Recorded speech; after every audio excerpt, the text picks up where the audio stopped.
안녕하세요. 이인서입니다. 제 유튜브에 이제 댓글로 문의를 남겨주신 분들이 좀 있으셔가지고요. 답변을 좀 드리려고 해요. 왜냐면 이제 댓글로 답을 드리고 싶었는데 이게 단답형으로 말씀드리기에 좀 애매한 질문들이 좀 많이 있다 보니까 또 많은 분들이 궁금해 하실 것 같기도 하고 그래서 이야기들을 좀 진행을 해보도록 하겠습니다. 어떤 분이 이제 질문을 남겨주셨는데 패키지 디자인과 BX 브랜딩 디자인과의 고민 중입니다. 라는 이야기였어요. 그리고 패키지가 적성에 맞지만 뭐 취업할 수 있는 취업문이 너무 좁다. 라는 이야기였는데 사실 저도 취업문이 좁다라고 신입 때는 그렇게 느꼈었기 때문에 사실 이 말도 맞는 것 같고요. 그리고 BX 같은 경우에는 패키지보다 분석 능력, 기획 능력이 좋아야 되냐? 제가 리서치 기획 능력이 부족해요. 라는 이야기였습니다. 그리고 리서치가 3이고 디자인이 7인데 이 말은 좀 제가 생각하기에는 좀 맞지 않는 것 같거든요. 일단은 이제 화면에서 디자인이라는 것을 이제 검색을 해보면 디자인은 결국에는 이제 여기에서 얘기하는 이분이 이야기하는 디자인 플러스 리서치라고 이야기를 했는데 리서치 플러스 디자인이 아니라 디자인은 그 자체가 기획이나 설계를 의미를 하고 있습니다. 3이고 그리고 디자인이 7이라고 이야기를 하셨는데 이거는 좀 잘못된 생각이신 것 같고요. 디자인이라는 것은 기획 플러스 아트웍이라고 저는 보거든요. 이게 이제 이 디자인이라는 단어가 아마 아트웍이라는 단어로 이제 얘기를 하신 것 같아요. 근데 이 디자인에서 이 기획이라는 게 사라지고 아트웍만 만든다라는 거는 사실 있을 수 없는 일이거든요. 이거는 사실 말이 안 되는데 이분께서 리서치나 기획이 약하다라고 이야기를 하셨는데 패키지 디자인을 한다고 해서 아트웍만 진행을 하는 것은 아닙니다.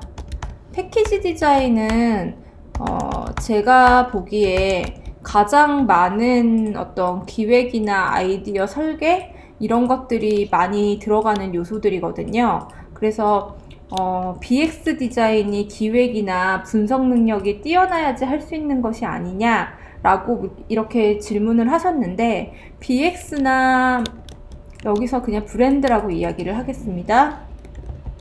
브랜드나 패키지 이 모든 것은 기획이나 아트웍이 같이 포함되고 있고요. 여러분들이 뭐 잘 알고 있는 포스터 디자인이나 아니면 책 표지 이 모든 것들도 다 기획이랑 아트웍이 같이 포함이 되는 거예요.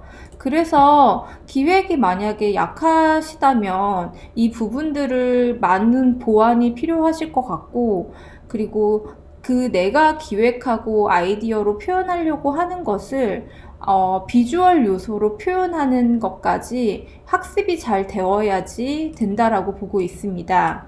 그래서 이 부분에 대해서는 조금 잘못 알고 있어가지고 말씀을 드렸고요. 그리고 포폴 구성에 있어서 원래 패키지 직무로 이렇게 했는데 BX에 지원을 해도 될까요? BX 플러스 패키지 플러스 VMD 브랜드 플러스 패키지, BX 브랜드 패키지.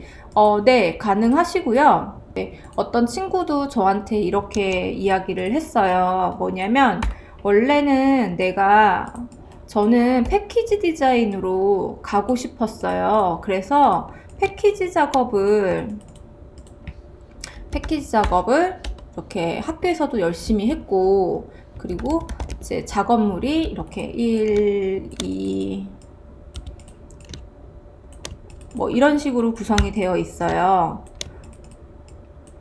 그래서 나는 패키지가 너무 좋았고 뭐 로고 디자인이 있었고요. 이런 식으로 구성이 되어 있었는데 다음 패키지 디자인 회사로 가려고 하는데 제가 어떤 거를 하면 좋을까요? 이런 걸 물어보는 친구도 되게 많았고, 그리고 어떤 친구 같은 경우에는 자신이 이제 엔터 회사 쪽으로 가고 싶어요. 그래서 제가 엔터 회사에 가기 위해서 앨범 자켓을 포트폴리오 구성이라고 얘기를 할게요. 포트폴리오 전략. 그럼 오늘 이야기는 포트폴리오 작품의 전략에 대한 이야기를 좀 해보도록 하겠습니다.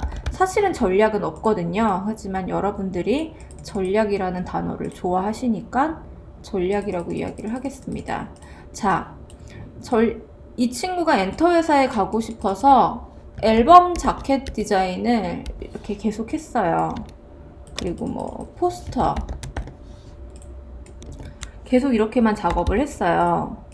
이렇게 작업을 계속 했는데, 그리고 이제 어떤 학생 같은 경우에는 이제 화장품 회사에 입사를 원한다고 이야기를 해서 화장품 포트폴리오를 이렇게 준비를 하는 친구들이 있었어요.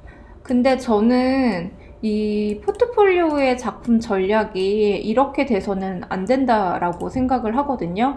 특히 이제 여러분들이 신입일 경우에 가급적이면, 그리고 또 한 가지, 신입인데 제가 이제 이야기를 많이 물어보면은 학교에서 한 작업을 다 이렇게 그냥 무조건 다 이렇게 X 해가지고 다 빼버리는 친구들이 많이 있어요. 그래서 학교에서 한 것보다 내가 개인적으로 작업을 그냥 막 해버리면은 그게 훨씬 더 멋있고, 잘 되는 것 같아서 이제 그렇게 하는데, 사실은 학교에서 여러분들이 이제 신입이라고 전제를 했을 때, 신입, 그리고 주니어급 디자이너라고 이야기를 했을 때, 누군가의 어떤 피드백을 받지 않고 디렉션이 없는 상태에서 디자인을 하면 디자인의 완성도가 그렇게 좋을 수가 없어요. 그러니까 누군가에게 어떤 피드백을 계속 받아야 되거든요. 근데 이거를 혼자서 그냥 작업을 이렇게 화장품만 내가 계속 만들 거야, 아니면 앨범 자켓만 계속 만들어서 엔터 회사에 넣을 거야, 이제 이런 전략으로 이렇게 준비를 혼자 해가지고 이제 뭐 저한테 이제 가져오는 친구들도 있었는데, 제가 그래서 그러면은 뭐라고 이야기를 하냐면, 학교의 작업물은 다 어디 갔니? 라고 물어보면 저는 엔터사에 취업을 하려고 하는데, 아니면 화장품 회사에 취업을 하려고 하는데 학교에서는 이런 작업을 하지 않았어요 라고 이야기하는 친구들이 있어요. 그래서 제가 뭐라고 이야기를 하냐면, 신입인 경우에는 이렇게 가져가는 일이 거의 없어요. 그러니까 이런 경우에는 경력이 많은 경우, 예를 들면 엔터 회사 쪽에서 신입으로 근무를 했다가 한 2, 3년 일을 하고 다른 엔터사로 이직을 할 때는 당연히 포트폴리오가 이렇게 쌓이겠죠? 그러면 이렇게 가져가는 게 맞아요. 경력이 있는 경우에는. 여러분이 신입이라고 경력이 없는 상태라는 것을 전제를 했을 때에는 여러분들이 학교에서 한 작업을 절대 무시해서는 안 돼요. 특히 지금 아직 학교를 다니고 계시는 분들, 4학년이 되는 분들 중에서 만약에 저는 이거 되게 중요하게 보거든요. 그러니까 물론 요즘에는 졸전이라는 것이 별로 온라인으로도 많이 하고, 뭐 코로나 때문에 졸전을 안 하고 그냥 넘어가는 학교도 있고 되게 많은데, 이 졸전을 할 때 학교 다닐 때 가장 심각했던 순간이었던 것 같아요, 제 기억에는. 그래서 보통 보면은 학교에서 한 친구들의 작업물들을 제가 이렇게 보면은 이 졸전의 작업물이 정말 완성도가 그 다른 것에 비해서 가장 좋거든요. 회사에서 이걸 궁금해할 수가 있어요. 학교 작업물 플러스 여긴 졸전도 포함이 되죠. 그리고 나머지 어떤 작업물들이 이렇게 같이 들어가야 된다라고 보고 있어요. 그리고요, 이렇게 구성이 되어야지 여러분이 엔터 회사에서 채용이 떴을 때 엔터 회사에도 넣을 수가 있고, 그리고 패키지 회사에 떴을 때 패키지 회사에 지원을 할 수 있고, 그러니까 내가 생각했던 부분은 여기까지였지만 내가 생각하지 않았던 회사들이 이렇게 채용 공고가 뜰 수가 있다라는 거예요. 근데 이런데 지금 저희 이제 친구들 중에서 입사를 한 친구들을 보면은 카드사에 들어갔다고 해서 이 친구가 카드만 디자인하지 않았어요. 이런 식으로 다양한 라인업으로 자기가 다양한 프로젝트를 진행을 하고 나서 이런 곳에 입사를 했거든요. 어떤 친구가 저한테 얘기를 했어요. 저는 패키지만 할 건데요. 이렇게 얘기를 하는데 패키지랑 브랜드는 뗄 수가 없어요. 그래서 브랜드 디자인, BX 디자인을 하는 회사들이 패키지 디자인도 요즘엔 같이 하고 있고요. 인쇄 매체도 같이 하고 있고요. 포스터도 같이 하고 있고 편집 디자인도 같이 하고 있어요. BX를 지원해도 될까요? 라고 질문을 하신다면 패키지 디자인만 있다면은 지원이 조금 어려울 수도 있지만 브랜드를 하나 만들고 거기 안에 패키지 디자인을 진행을 하고 패키지 디자인의 디자인 가이드들을 다 잡았다면은 그것이 BX로 포함이 될 수가 있는 거죠. 아, 내가 여기 가서 일을 할 수 있을까? 라고 고민을 하고 지원을 해야 되는데 만약에 포트폴리오가 너무 하나의 라인업으로 딱 잡혀 있으면 내가 하고 싶어도 지원을 못 하게 되는 거잖아요. 좀 라인업을 조금 다양하게 가져가서 준비를 하셨으면 좋겠습니다. 오늘 영상에 대한 이야기는 여기까지 하고요. 다음 시간에 또 만나도록 하겠습니다. 감사합니다.